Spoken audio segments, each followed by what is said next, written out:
బండి భగీరథ్ కేసుకు సంబంధించి 14 రోజులు రిమాండ్లో ఉన్నాడు. ప్రస్తుతం తను చెర్లపల్లి జైల్లో ఉన్నటువంటి సిచ్యువేషన్ చూస్తూ ఉన్నాం. మరి బండి భగీరథ్కి బెయిల్ వస్తుందా? అసలు ఏం జరగబోతా ఉంది ఇందులో? దాదాపు 8 రోజుల తర్వాత బండి భగీరథ్ను అరెస్ట్ చేసినటువంటి నేపథ్యం. ఆ తర్వాత తనని రిమాండ్కి పంపించారు. ఆ రిమాండ్ తర్వాత 14 రోజుల తర్వాత బండి భగీరథ్కి బెయిల్ రాబోతా ఉందా ఏంటి అనే విషయాలు అడిగి తెలుసుకునే ప్రయత్నం చేద్దాం. మనతో పాటు కిరణ్ సాగర్ గారు, ఏదైతే ఇప్పుడు జరుగుతున్నటువంటి బండి భగీరథ్కి సంబంధించినటువంటి కేసు వాదిస్తున్నటువంటి అడ్వకేట్ ఉన్నారు. వారితో మాట్లాడించి మరిన్ని విషయాలు తెలుసుకునే ప్రయత్నం చేద్దాం. సార్, ఒక్కసారి ఎట్లా చూస్తారు ఈ కేసుకు సంబంధించి? 14 రోజుల తర్వాత ఏం జరగబోతా ఉంది? రిమాండ్ తర్వాత బెయిల్ వస్తుందా బండి భగీరథ్కి? ఎట్లా చూడవచ్చు? First of all, my name is Karuna Sagar, advocate.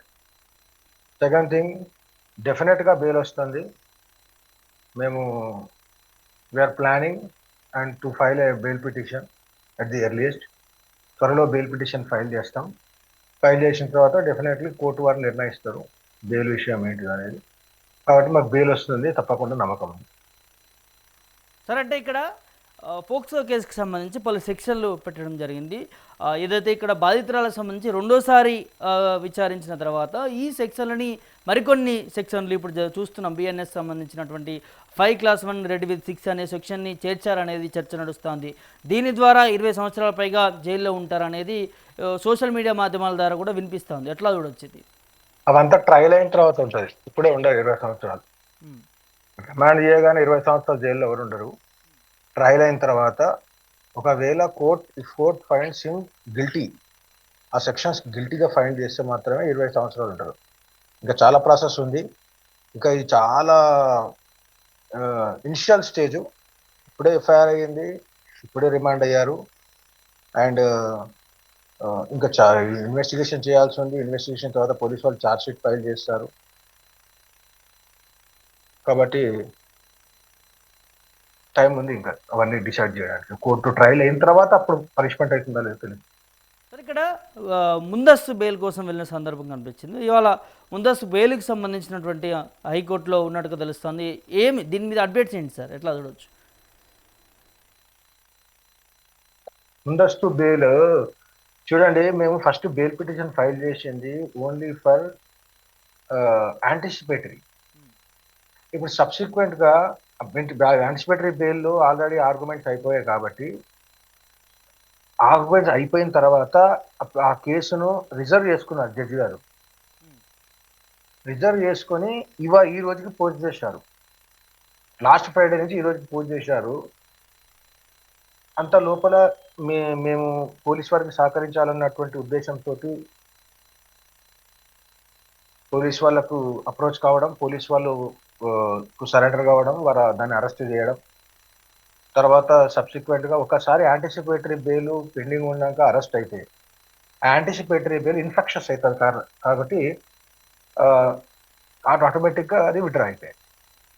Sir, మీరు ఇప్పుడు బండి భగీరథ్ తరఫున వాదిస్తూ ఉన్నారు కాబట్టి మరి బెయిల్ వచ్చే అవకాశం ఉందనుకోవచ్చు సార్ ఈ సెక్షన్లకు సంబంధించి బండి భగీరథ్కి? ఎట్లా చూడవచ్చు?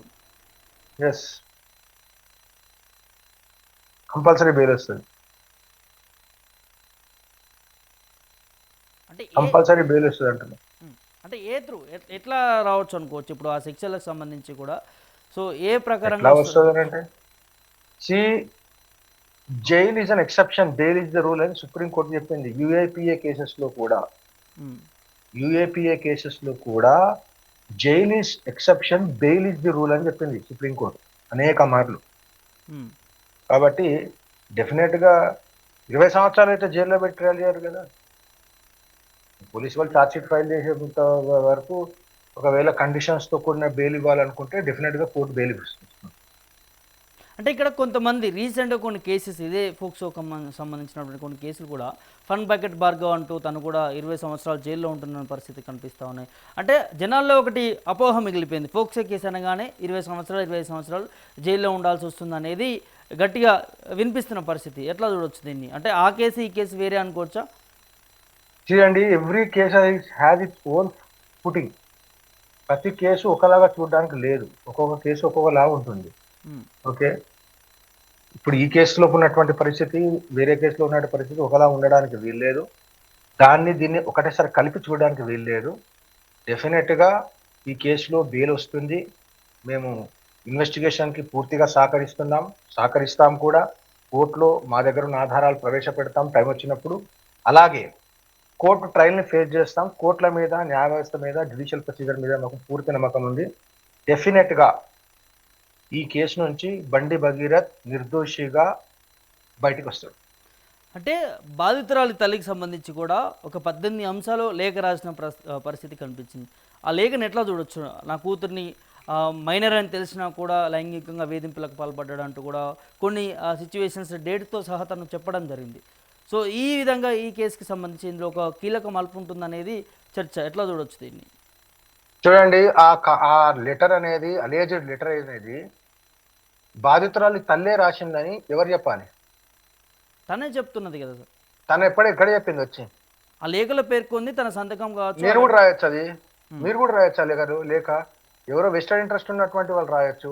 కేవలం బండి భగీరథ్ను అరెస్ట్ చేయడము, బండి భగీరథ్ గారి తండ్రి గారు ఆ రాజకీయ పార్టీకి సంబంధించిన వ్యక్తి, ఆ రాజకీయ పార్టీకి అపోజిషన్లో ఉన్నటువంటి వారు, ఆయన అభివృద్ధిని ఆయన రాజకీయంగా ఎదుర్కోలేని వాళ్ళు ఈ రకమైన కంప్లైంట్ రాయొచ్చు కదా. దానికోసం వాళ్ళ తల్లే రాయాల్సిన ఉంది. ఆ సంతకం ఆమెదే అని చెప్పి ఎవరు చెప్పాలి? It was a created letter. It is a created letter. అసలు ఆ లెటర్ను పబ్లిష్ చేసినందుకు ఏ మీడియా ఛానల్స్, ఏ సోషల్ మీడియా వాళ్ళు షేర్ చేశారో వాళ్ళ మీద కూడా the action is going to be taken. Police వాళ్ళు ఆల్రెడీ కేసులు బుక్ చేశారు.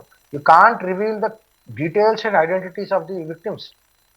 పాక్సో కోర్టులో కేసులో కొంతమంది కేవలం బండి భగీరథ్ని టార్గెట్ చేసి వాళ్ళ తండ్రి గారి యొక్క పొలిటికల్ అఫిలియేషన్, ఆయన తండ్రి గారు ఉన్నటువంటి పొజిషన్ని టార్గెట్ చేయడానికి బండి భగీరథ్ యొక్క కేసును సాకుగా పెట్టుకొని విడిగా ఇష్టానుసారంగా కోర్టులో ఉన్నటువంటి జడ్జీలను, కేసులో లేనటువంటి విషయాలను రకరకాల ఊహాగానాలతోటి సోషల్ మీడియాలో టీఆర్పీ రేట్స్ కోసం, మెయిన్ స్ట్రీమ్ మీడియాలో, సోషల్ మీడియాలో లైక్ షేర్స్ కోసం చేస్తున్నటువంటి పని ఏదైతే ఉందో ఇది ఇల్లీగల్.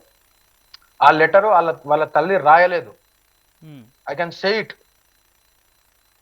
అంటే ఎలా చెప్పగలుగుతున్నారు సార్? అదంటే అంత స్ట్రాంగ్ గా రాయలేదు అంటున్నారు. కానీ రాస్తే వాళ్ళ అమ్మని వచ్చి చెప్పానండి ఆ లెక్క నేను రాసిన అని. వాళ్ళ సిగ్నేచర్ పంపండి ఎఫ్ఎస్ఎల్ రిపోర్ట్ కి, ప్రూవ్ అవుతుంది సిగ్నేచర్ ఆమె పెట్టిందా లేదా, లేకపోతే ఎవరు పెట్టిరా అనేది. You can't play with courts. కోర్టుని అనవసరంగా లేని విషయాలను, ఊహాగానాలను, ఈ కొత్త మీరు తీసుకొచ్చేటువంటి సెన్సేషన్స్ అని ఏదో తీసుకొచ్చేటువంటి విషయాలను తీసుకొచ్చి కోర్టుని ఇంటిమిడేట్ చేసి కోర్టు వ్యూని చేంజ్ చేసే ప్రయత్నం చేయకూడదు. This is also illegal. మీరు చాలా మంది అడ్వకేట్ గా అంటే ఎవరి మీద అనుమానం పడతా ఉన్నారు? ఎవరికైతే ఈ కేసు యొక్క అవుట్కమ్ మీద ఇంట్రెస్ట్ ఉందో, ఎవరికైతే వాళ్ళ ఈ కేసు పేరు పేద పొద్దున మధ్యాహ్నం సాయంత్రం కొత్త విషయాలు చెప్పి టీఆర్పీ రేట్లు పెంచుకొని లైక్లు షేర్లు చేసుకొని పబ్బం గడుపుకునే వాళ్ళు ఉన్నారు, ఎవరైతే బండి భగీరథ్ గారి తండ్రి యొక్క పొలిటికల్ అఫిలియేషన్, వారి తండ్రి గారి యొక్క గవర్నమెంట్ ఆఫ్ ఇండియాలో మినిస్టర్గా ఉన్నటువంటి పొజిషన్ని చూసి దాని మీద టార్గెట్ చేయాలనుకుంటున్నారు, ఎవరైతే రాజకీయంగా బండి భగీరథ్ గారి తండ్రిని ఫేస్ చేయలేక ఇలాంటి ఈ శునకానందాలు పోలేటువంటి ప్రయత్నం చేస్తున్నారో వాళ్ళ మీదనే ఉంది. అది ఎవరో వాళ్ళకే తెలుసు. ఓకే, ఇంకో అంశము, నిన్న బండి సంజయ్ ఇటు బీజేపీ ఆఫీస్లో నా కొడుకుని నేనే లొంగిపోమన్నాను అన్నట్టుగా మాట్లాడారు. కానీ ఇటు పోలీసుల వర్షం చూస్తే 8 రోజులు సర్చ్ వారెంట్ ఇచ్చాము, గాలింపు చర్యలు చేపట్టాము, బండి భగీరథ్ పలానా చోట్లో దొరికాడనేది ఇటు పోలీసులు చెప్తా ఉన్నారు. ఎట్లా చూడవచ్చు దీన్ని? ఎట్లా చూడడం ఏముందండి, ఇది తీసేసే open and shut case.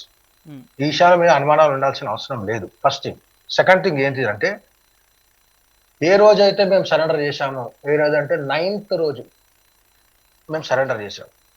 9th మే రోజు, 16th మే రోజు మేము పోలీస్ వాళ్లకు ఫర్దర్ డిలే కాకూడదు, హైకోర్టు యాంటిసిపేటరీ బెయిల్ విషయంలో పోస్ట్ పోన్ చేసింది ఆర్డర్స్, కాబట్టి ఫర్దర్ డిలే చేయడం కరెక్ట్ కాదని చెప్పి పోలీసు వాళ్ళకి ఇన్వెస్టిగేషన్లో సహకరించడానికి మేము పోలీస్ స్టేషన్ పోతున్న క్రమంలో ఎస్ఓటి పోలీస్ వాళ్ళకు మేము సరెండర్ కావడం, సహకరించడానికి వాళ్ళు వెళ్ళామని చెప్పడం, వాళ్ళు వెళ్ళిన తర్వాత పోలీస్ స్టేషన్లో ఎంక్వైరీ చేసుకొని డీటెయిల్స్ అన్ని కరెక్ట్ చేసుకొని మా ఆధార్ కార్డ్ తీసుకొని డీటెయిల్స్ అన్ని కూడా కలెక్ట్ చేసుకున్న తర్వాత అరెస్ట్ చూపించి ఆ తర్వాత రిమాండ్ చేస్తారు.